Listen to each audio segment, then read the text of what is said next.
Hi guys, I'm Maylin Dovan, certified athletic therapist and founder of Rehab-U Movement and Performance Therapy. We're talking about best exercises for the rotator cuff.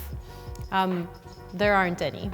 Okay, so not that there aren't any good exercises for the rotator cuff, but to say that an exercise is the best exercise is dependent on way too many factors. So if you watch the previous capsule, we talked about identifying which muscle of the rotator cuff is more irritable. So which muscle is it, okay? And that is really what will dictate your best rotator cuff exercise.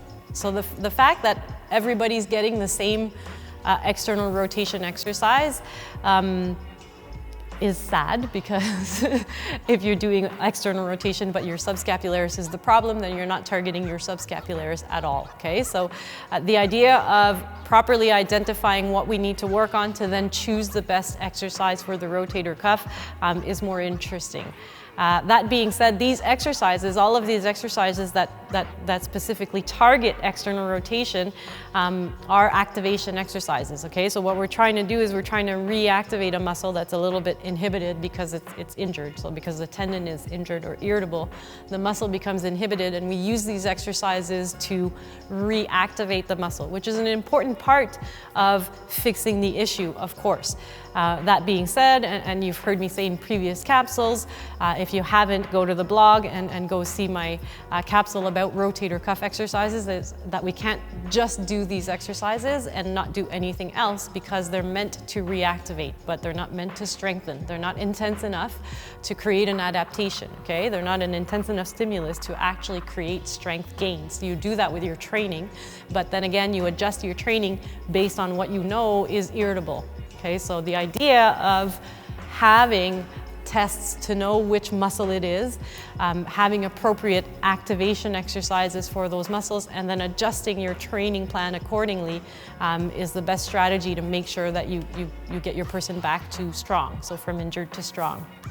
So we saw in the previous capsule how to assess which muscle is irritable, and as far as best exercises for the rotator cuff, I'm going to give you my best strategy. So there are two things that you need to take into consideration when you're dealing with a rotator cuff issue. One is that you're going to get a scapular function issue, most probably, okay?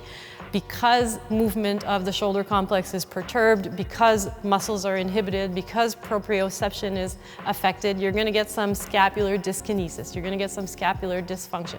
You may even get perturbed awareness of scapular positioning. So you certainly are going to have to do in one part of your intervention some scapular function work, okay? So working on exercises for scapular movement and awareness. And I've talked about those before also in previous capsules, namely in functional positions of the shoulder you need to own, and a couple of others. So there are exercises that you can use to work on scapular upward rotation, scapular posterior tilt, which are your important movements for the scapula. So you certainly need to integrate that into your strategy. Now, as far as integrating rotator cuff exercises to kind of reactivate those muscles that are inhibited, I'm going to show you 3 different exercises based on whether you're dealing with supraspinatus, infraspinatus, teres minor, or subscapularis, okay, which are different from just doing this or just doing this all the time, okay? So I mentioned before that the supraspinatus, if there's an issue with the supraspinatus, is typically going to have pain with abduction, okay? Resisted abduction, he'll typically have pain in overhead movement. Anything that brings the arm over 90 degrees is going to be painful, okay?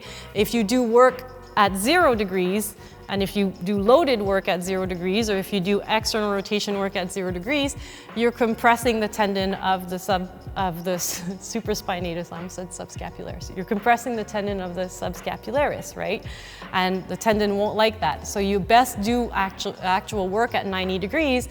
It's just that you need to find a position that's going to be tolerable, because here at 90 degrees will be sensitive in most cases. So what I like to use is a side-lying screwdriver, where André Felix will lie down on his side, and he makes sure that both of his shoulders are stacked one on top of the other. So he's nice and straight. And then he's going to hold the dumbbell bottoms up, and let's get your wrist neutral like this. Yeah, good. And then from there, he's going to go and do some internal, external rotation movements, stabilizing that there, okay? Now, surprisingly, you'll often find that some people are very irritable if they're standing and they do abduction, but this is quite tolerable because the scapula sits nicely and because they don't have the weight of the arm in abduction. They don't have that pull of the deltoid, okay, perturbing their movement. Now, you could even take this further and have him do circles from this position. Okay, so he could do that as well.